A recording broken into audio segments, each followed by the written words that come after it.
Industry Insider is only available at Promo Corner, the leader in digital marketing for the promotional products industry.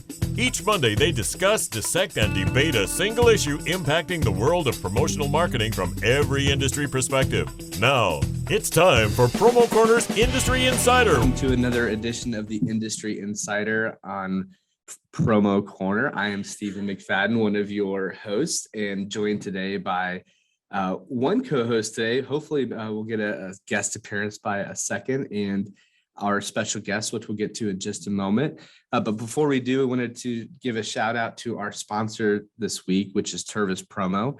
Check out tervispromo.com for all of your drinkware needs. Tervis has added our stainless established line about 2 years ago with the goal of being better than the competition by utilizing state-of-the-art custom 360-degree UV printing available in 4 sizes: 12 ounce, 20 ounce, 30 ounce, and 24 ounce water bottle. And now the 24, 30, 40 ounce wide mouth bottles. Back to the 5-year warranty, 18x8 copper line, vacuum insulated, 8 hours hot, 24 hours cold. So check out tervispromo.com and you won't be sorry that you did. So first, I want to get over to our co-host, Meg Erber. How are you doing today? Hey, Stephen. Man, are we all dealing with some crazy times right now? I know. Yeah. It do be like that sometimes, Meg. It'd be like that, you know? Yeah, our whole family was sick last week and we were just pumped full of vitamins and ready to go. But I don't know, here we are. And I'm just super excited that Catherine was able to come on. Just stoked, super stoked. So Catherine, I'm doing great. I mean, I'm healthier than I was last week, which is why I wasn't able to make it. I'm excited for a show next week. Getting through the beginning of 2022, relearning how to write dates again, because I just learned how to add 21 and now I'm wrong again. So there's that, but yeah, no, I'm excited. I think we have a lot to talk about today. So it'll be interesting. But our guest today is Catherine Graham. And Catherine, traditionally when we have a guest, we like to give our guests 3 to 4 minutes to kind of tell us a little bit about yourself, about how you got into the industry, anything you want us to know about who Catherine Graham is. So I will pass it over to you, and thank you so much for being here. Well, thanks for having me. I'm excited to be here, and it's so nice to see you guys. So I'm the CEO of commonsku. I got into the industry by surprise, I would say, about 15 years ago. So surprise. You guys know my other half, my partner in crime, Mark Graham. So he was running Right Sleeve at the time, a promotional products agency that we had previously. And the business was kind of in growth mode. And I was home after the arrival of our first child, trying to figure out what I wanted to do with my career next. And he's like, why don't you just come in and help out for a little bit? With some of the growing pains we're going through right now, we were building technology, we were growing the team. And I was like, yeah, I'll just come out help out a little bit before I go back to my corporate gig. And next thing you know, 15 years later, Hotel California, I have not left the industry and can't imagine ever doing so. So it's, I can tell you, it's an awful lot more fun than management consulting, which is what I was doing previously. And can't imagine doing anything differently right now. So it's been a crazy ride. 10 years ago, we spun commonsku out. So the software that we had built in-house to run Right Sleeve, we spun that out as its own company, and we sold Right Sleeve 2.5 years ago now to Genumark, a fabulous company. And that's what's been going on for the past while. And I've got 3 kids at home in online school right now. So if there's a bunch of background noise, we're just going to roll with that too. So yeah, same here. Not online school yet, but the dogs are barking and I have kids home from college. So yeah, I remember when you and Mark first rolled out commonsku. I think you guys sent me a full zip hoodie, and I proudly wore that like everywhere. I think I have like an OG hoodie. So I tried to dig it up, but it's like in a bag, like packed away somewhere. So it doesn't. Well, what? Yeah, it's funny. I think you guys made a name for yourself with the SKU swag. I mean, there was always the SKUCon event, and then I know you guys started rolling out sessions, which was one of the sales groups education sessions that you guys were doing as well. And I know that's always been a big component of commonsku was just that community, right? Was the community of people, and then also adding these, networking events and education events. And traditionally, you guys have a big one in Vegas every year, right? That's right. The whole notion of events and kind of community has just been core from the beginning. And that stemmed from the fact that, as we were growing Right Sleeve, it's a lonely journey. And, you're going through all the stress of, the challenges of running a business, and, constantly new things that you're coming across kind of every day. And as we started to kind of form a group around us of people that were in, had similar ways of thinking in terms of how they were thinking about their businesses, it just made it so much less lonely. We thought, wow, wouldn't it be way easier if we had, this awesome community of people around us who are there to kind of support you in your journey, and who you can talk to and, get input from. And so that's kind of where this notion of, what's baked into the platform at its core being kind of the community, and where you can, post and engage, but also that's where the event piece came into play. And when we first kind of launched SKUCon many years ago now in Vegas, it was like, well, let's just make this happen in person and be able to kind of see people and develop kind of your network and engage that way. It's funny too. I think about some of the first groups or SKUCons that I went to, and you can actually see how it aged, because you guys would always have your kids as part of the videos. So like every year you can see the kids getting older, and you're like, wow, this event's gone on for a while now. These are like adults on film now. Totally. Now my oldest being far taller than me, he's like, I'm way too cool to do those kind of videos anymore. So. I remember when the little one was just a little redheaded, and I was like, she's going to be an MMA fighter. How old is she now? 'Cause I don't know if my brain is ready for this. Like, she's 12, and she is a badass on the hockey rink. So old. Well, she plays defense, and she pulls no punches in front of the net. Put it that way. That's awesome. What sport does she play? Hockey. Yeah. Oh, awesm! Of course. Canadian. I know. Like, what kind of question? Just like her mom, just like her mom. So. Were you a defense too? I still am. Yeah. Oh. Still am. Whoa. I've never been more intimidated. I like it. Well, Catherine, I think, we wanted to bring you on to really talk about SKUCon. It's such a great opportunity for distributors and suppliers. It's a great education platform, and everybody who doesn't go every year has total FOMO. So we wanted to bring you on to talk about that and everything that's gone into it, the thought process, the speakers. But I know that you have some news you want to share today, and it's not easy, I know. So I'm going to give you the floor to talk about that first, and then we'll get into SKUCon and everything else that's happening. Okay? Yeah. So we made the very difficult decision last night that we were going to cancel the in-person portion of SKUCon. So this year we had decided from the get-go that we were going to have a hybrid event. So we would have virtual and we would have in-person, kind of knowing that with how fluid the situation is, that there were going to be people that may not be comfortable kind of traveling to Vegas, and B, that and even in normal years, not everyone on the team can necessarily go to Vegas. So being able to have a hybrid scenario from the get-go was always part of the strategy. And, the decision last night was that, unfortunately, there seems to be a confluence of factors kind of working against us, creating some pretty strong headwinds right now from, we've heard from, quite a few people that wanted to cancel in person, switch their ticket to virtual.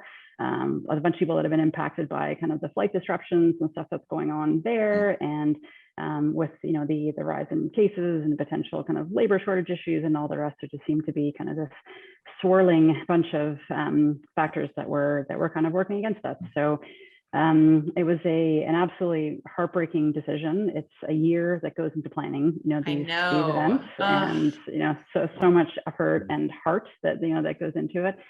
So the team is absolutely kind of devastated to have had to make the decision, and had been so looking forward to kind of seeing everyone in person. But the flip side of it is that we've actually decided to move the virtual event to Tuesday, the 18th. So it will be, after Expo, after kind of everyone is settled back in, can be, focused on being able to do some kind of awesome learning. There will still be networking, as we always have with our virtual events as well. So we're excited that gives us the opportunity to be able to, potentially extend kind of who's able to attend. and be able to make an awesome situation out of, what 2022 has brought us thus far. So. Right. You're making that lemonade, Catherine. You're making that lemonade. That is exactly it. You got to just roll with it. So, I think if anything, these last 2 years have taught us is how to be flexible. And if we can't be, look at Jeff. We still let him on the show when he looks like that. We're flexible, right? As you know, I am the queen of tech issues. It causes me into like severe PTSD. I think the first major one that I had was when I was on SkuCon at home. And mind you, I was nervous to the point where I went to our family shore house. I was like, there's nobody here. I'm like, everything. Then the neighbor started mowing his lawn at the shore. There's like 4 feet of lawn.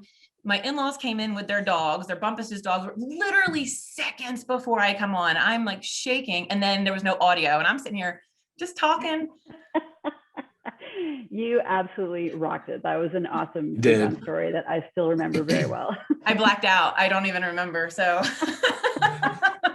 I completely blacked out. I remember texting with you prior and how nervous you were, and as soon as you went on and there was no audio, I was like, oh no, she's gonna freak. Like she's gonna lose it live, like in front of all these people. I was like, and she doesn't know. Like, yeah, I wasn't reading the comments.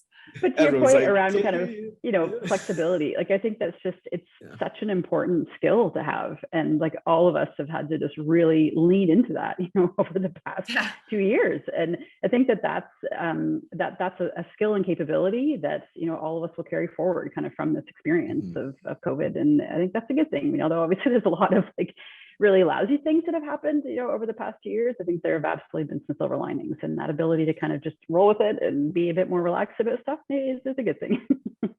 Definitely. So Catherine, are you guys going to transition any of the speakers that were maybe going to only be in live now to the virtual portion, or was it kind of always an even event, if that makes sense? Yeah, it was always an even event. So we were just going to be broadcasting live from the Keep Memory Alive Center. So we've been working with the speakers. Obviously, this is all very fresh in terms of last night, but everyone that we've been able to connect with thus far has been like super supportive. So, our keynotes, Aaron Draplin, who is the legend in the design world, he's been incredibly supportive and is totally on board with still doing the opening keynote. And Davis Smith of Cotopaxi is our closing keynote, and he's been incredibly supportive too. So both of them are fully on board, and so we're excited about that. And thus far, kind of everyone else in between that we've heard from has been able to commit. So we're confident that we're going to be able to put together an amazing schedule, and that's we're going to roll with it. It's going to be awesome. It will. So can you give us a little bit of insight? So let's pump it up, because I think this virtual event is going to be awesome, because a lot of people have, unfortunately, let me rewind a little bit. It wasn't an easy decision for anyone to make a decision to not go to Vegas. Every single person that I've talked to thus far in this week, starting on Monday, actually starting last week, they've had extensive conversations with Tim Andrews over at ASI, with Dale Denham from PPAI. And I don't think anyone really wanted to, but I think causing concern for their employees, and then a lot of the smaller suppliers that have, not as many people that can attend. And when they do, what if they get sick? They're already running on shorter production times. I'm sorry, opposite of that, longer production times, because we have less people to work the supply. It's been a nightmare. So just know, I think everyone that's listening, these decisions were not made lightly. I know we've all been discussing it. I know SNS isn't going to go there, and we're all beside ourselves as well, but we understand it is for the safety of our company, safety for our customers. What if I go, I get sick and I go see customers next week? I have actually 2 national sales meetings at the end of this month too. So I understand it from a safety point of view, but just super disappointed, because I really wanted to be there. Yeah, there's no question that it's an extremely challenging decision, and I think ultimately it will still be a great show. There are still, I think it will be too. I think a lot of people, that are committed to going. A lot of distributors that are committed to going. It'll certainly be smaller than in 2019 or 2020 rather. But I think for those that want to be there, they really want to be there, and I think that's a good thing.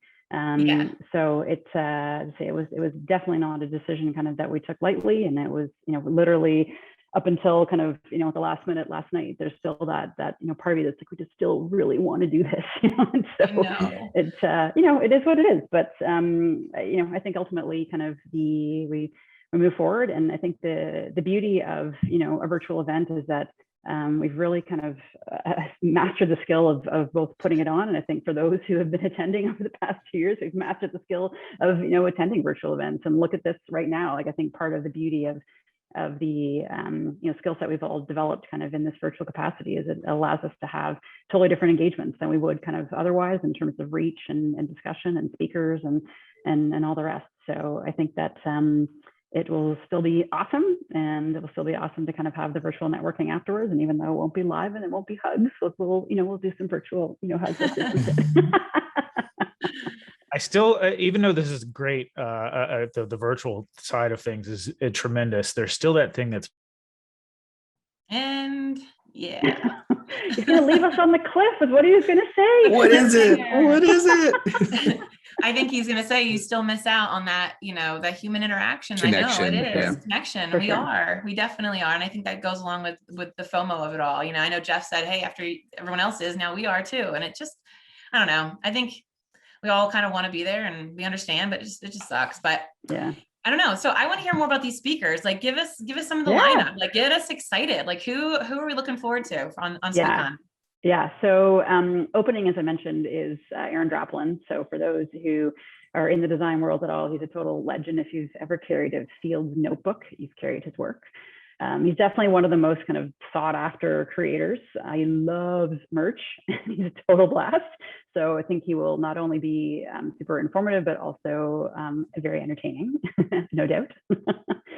We're then doing a panel on emotional intelligence. So I think, given, everything going on in the workplace these days, as people kind of transition to working in different ways and working with different kind of generations, with Gen Z now becoming kind of the next generation kind of moving through the workplace, that emotional intelligence kind of plays, a huge role in that. So we have an awesome panel kind of lined up for that. We have another panel on how to create a strategy for epic growth. So some powerhouse female distributor owners on that one, with Stephanie Leader, the CEO at Leader, Sandy Gonzalez, the CEO of Made to Order, and Jill Haspert, the CEO of Foxtrot. So that is going to be super interesting in terms of just their strategies around kind of, how it is that they've grown in the past while, but also how they're thinking kind of going into 2022 of how to optimize growth. And then I'll use that. Yeah, another awesome individual speaker, Jeremy Picker of Amber 3. We don't know him. Exactly. Yeah, we don't know him. So his is going to be a super kind of tactical session on how to stay kind of more relevant, in tune with today's buyer, but how to kind of be responsive to changes in how it is that buyers are buying, and how to lead your customers better kind of around how it is they make merch decisions. So as you all know, he's super engaging and love awesome. him. Yeah, very excited. He's great. Yeah, and then also Ben Adams from Advocate.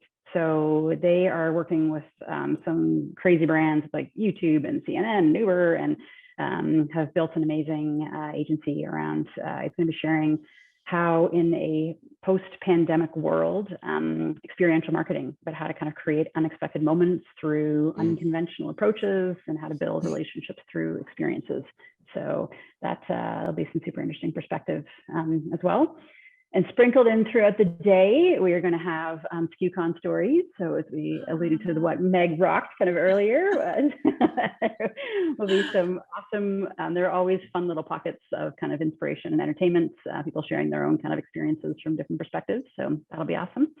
And then we're going to close out the day with David Smith, the CEO of Cotopaxi. And he is honestly one of the most kind of generous, kind, ambitious, leaders out there doing just amazing humanitarian work, but also just like building an unbelievable brand. Like, they're looking to rival Patagonia, and in the outdoor brand world, it's got really big kind of growth aspirations on the table, and doing it in a really unique way, like gear with purpose and gear for good.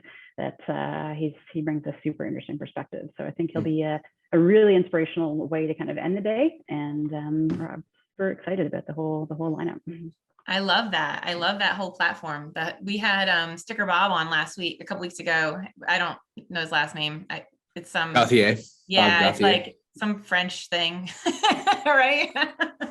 And he has partnered with Good Humans and Kind Humans. Kind Humans. Sorry, I'm sorry. I literally just bought something off there today because it's like an Amazon for these super ethical products, and it's like all sustainable, and I love it. So I put 2 things in my cart that weren't available, and I was like, yeah, notify me when it is. And it did, and I just went in and bought it just this morning. So very cool. Yeah, I love hearing that. I think those good stories people need to hear, and people need to be inspired, especially now. I mean, so many of us are just feeling so defeated. Jeff. Yeah, I think what's interesting, kind of, with obviously this wasn't the way anyone kind of wanted to start off. They've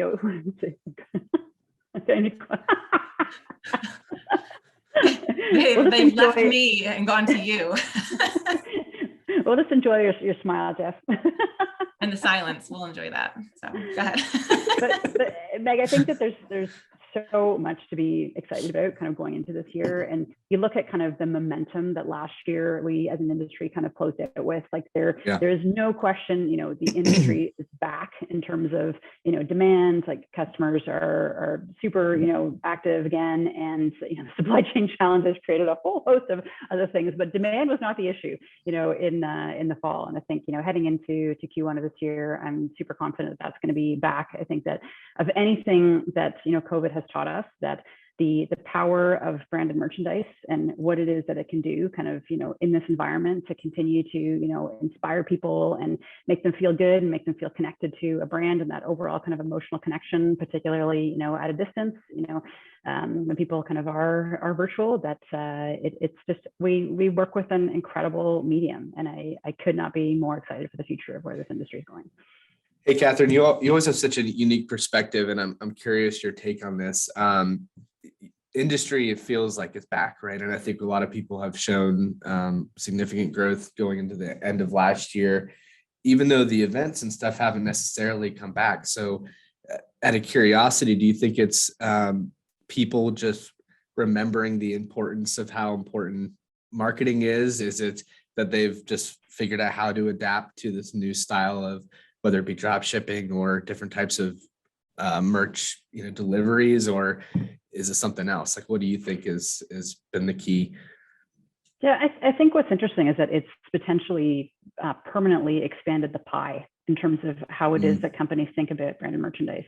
And you look at kind of, spend that would have historically gone to events, trade shows, whatever else, was paused during COVID, and that budget, shifted, or budget either got cut or part of it shifted elsewhere. And, the rise of HR as being one of the biggest buyers of promotional merchandise kind of during COVID, I think has opened up a whole new area that, as they've seen kind of the impact of that, I don't think that spend's going to decrease. I think there's a potential only for it to increase more. So if that's a whole other pocket of budget that is now expanded, and you have events then come back, and people are still going to do, things for events, but if they've seen kind of other areas where merchandise has been impactful for them from an ROI perspective, they're not going to cut that budget either. So I think that there's a potential for a very interesting kind of long-term shift in how it is that customers are thinking about the budgets and spend, and where kind of branded merchandise fits into that equation. I always remember your sessions that I listened to about how does it go from 30 to 100, million in spend, and it isn't taking business that's already there, it's expanding the business into a new area. And I have to agree that I think we've tapped into a new segment, of spend. So it's exciting. That's just a tip. Like, to me, that's just it's the tip of the spear in terms of where the opportunity lies.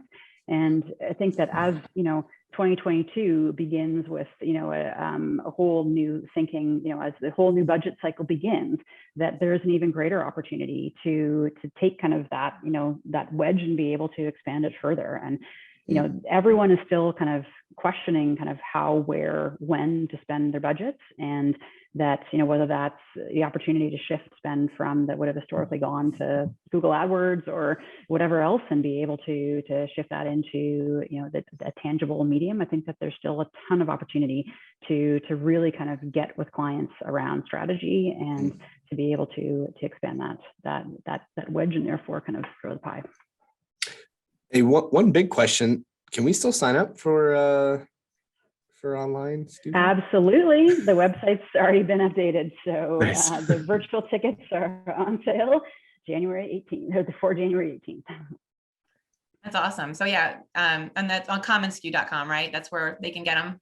SkuCon.com. Or SkuCon, okay. You can go to the event section with SkuCon.com. Okay, yeah. Perfect. Yeah, and everyone, I think it would be just a great opportunity. And I think that kind of, I don't know, do we want to give an industry update, Stephen, that you have, or do you want to discuss that before we?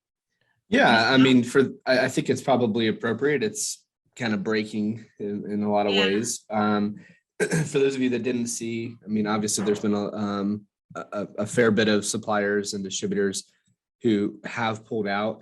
I know that there was a message from Dale yesterday, which I think is important to kind of briefly go over. I don't think we should read the full thing, but in basically there's still a lot of confidence in the event from PPAI. They think it's going to happen. It seems like from every direction that I've seen and from the messages that I've received through Facilis and things that we've seen posted online, it appears that it's happening. So I know there's still a lot of concern. There's a lot of people trying to, as we've seen, get other people's opinions on what they're doing, probably because of the fear of not knowing who's in and who's out from a supplier perspective. But the ones that I know for sure from the announcement that was given to us was obviously Sanmar, SNS, Logomark, Vantage, Tau Specialties, and iClick, as long as a few others that will not be there. But to what Dale said, there's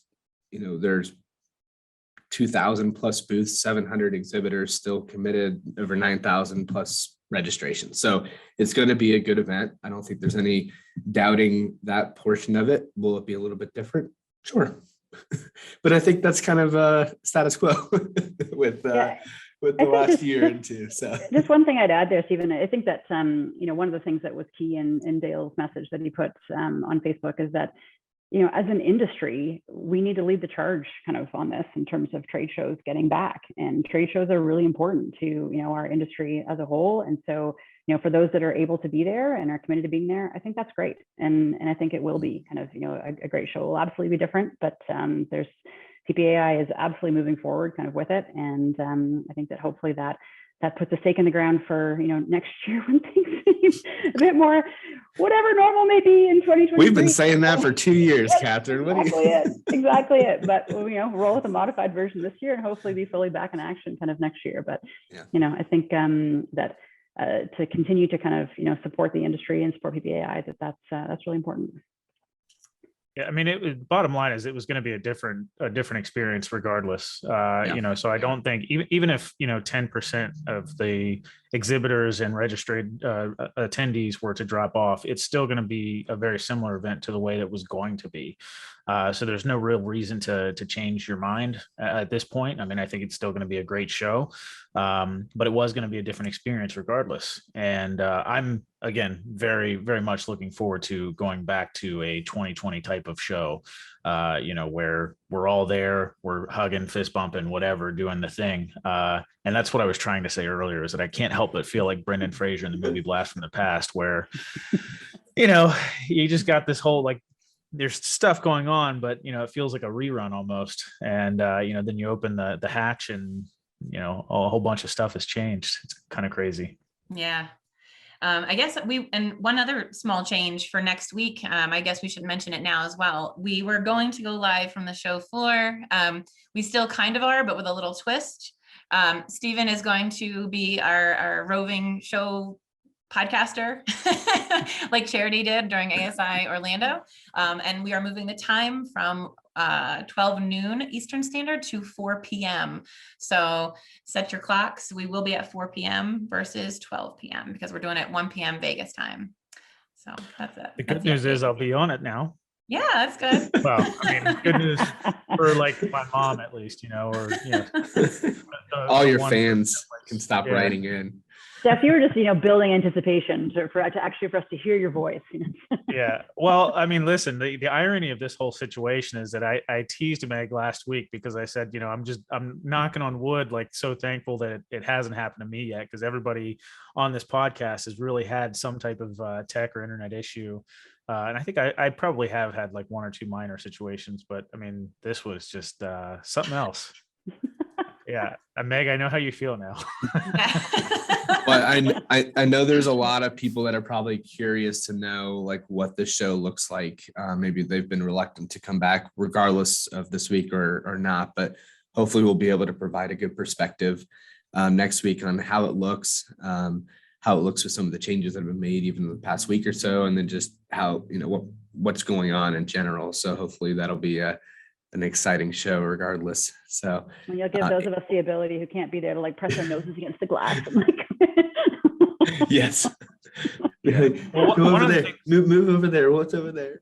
One of the things in Dale's email that you were talking about, Stephen, that I think is probably worth mentioning is some of the registration updates. There are 2,000 booths, with 9,000 registered attendees. So even though it is, a little bit smaller than what it was going to be, it's still, like I said, a very well attended show. And I think if you're going, you're going to get a heck of a lot out of it for sure. For sure. There is something to be said. If there's less people, there may be more one-on-one time to talk a little deeper about stuff, because I know that's one of the things we've always felt rushed a lot of times. 2.5 days feels like a lot, but when there's 3,000 places you got to stop, it's hard to get into meaningful conversations. So who knows? We'll have to see. It could be less people there too, so it could be about the same, but we'll see. I'm interested to know how that is. So. Yeah, me too. Well, do we want to do a quick rapid fire or a New Year's resolution? What are we thinking? I think I would really like to hear what everyone's New Year's resolutions are. I would really like to hear that. Jeff, what's yours? I didn't do one. Okay, how come? You don't believe in them? I don't know. I think most people that set New Year's resolutions are done within 15 days anyway. So there's do you know what we do in our head? Set yours in 16 days. We talk about things that we're excited about for the upcoming year, as opposed to necessarily resolutions. So you can do that if you want. Okay. What are you excited about, Jeff? Anything new on the horizon?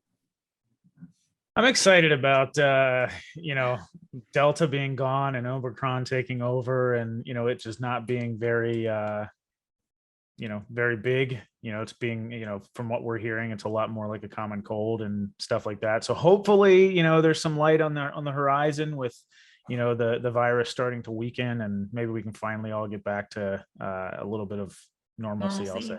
Yeah. Stephen? I have not set mine in stone yet. However, I really need to make a resolution to clean my office more often.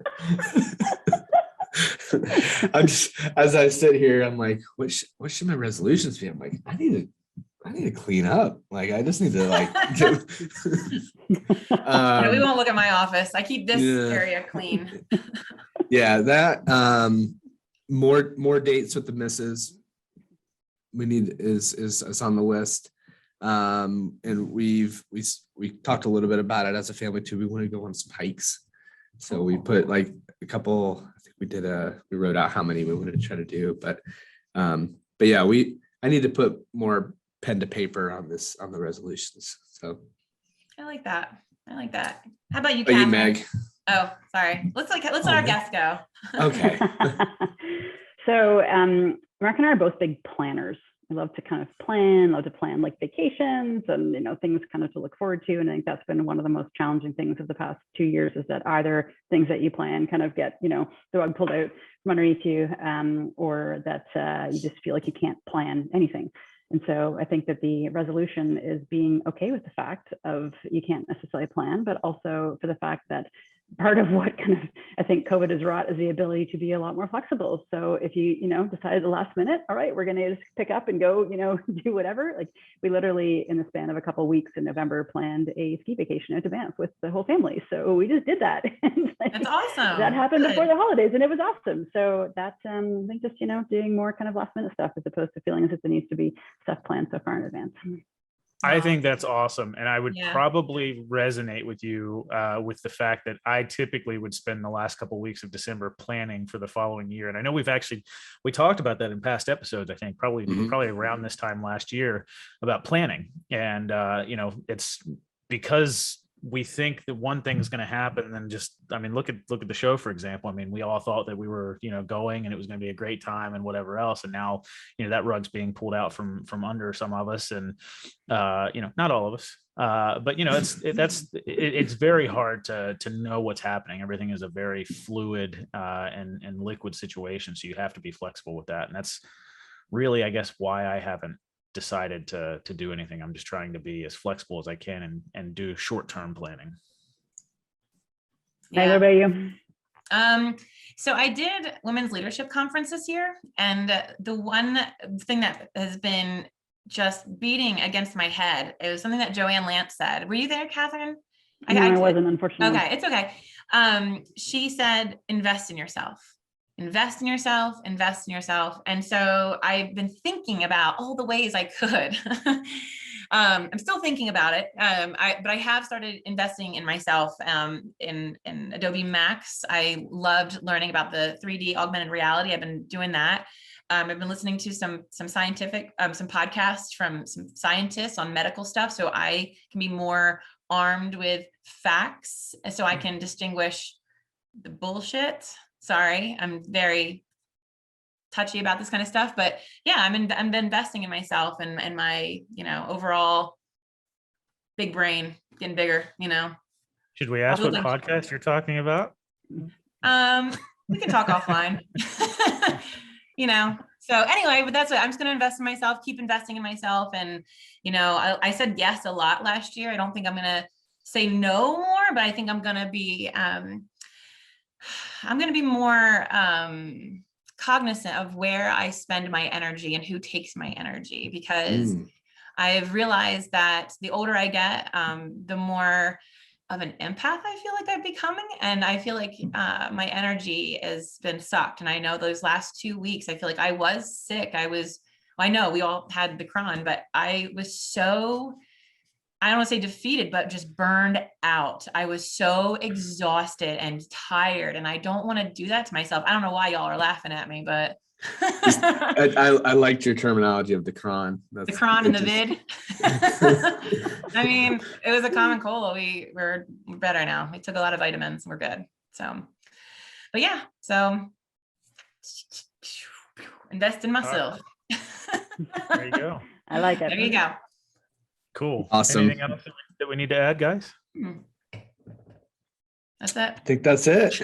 Should I attempt this ad read, or do you guys? I was going to say, do you want to do it? You good? I mean, I can try, but you guys might want to have it up just in case.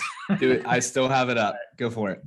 Well, look, it's a good thing that we're not sponsored by Comcast, because we wouldn't have anything nice to say about them right now. But we were brought to you by our good friends over at Tervis, and they've been around since 1946, and they're celebrating 75 years in business. They started with their classic line. They've got sleek styles that make perfect for the active and on-the-go lifestyle. Tervis is the original double-wall insulated drinkware that keeps your cold drinks cold and reduces condensation, and they're backed by a made-for-life guarantee, which is awesome.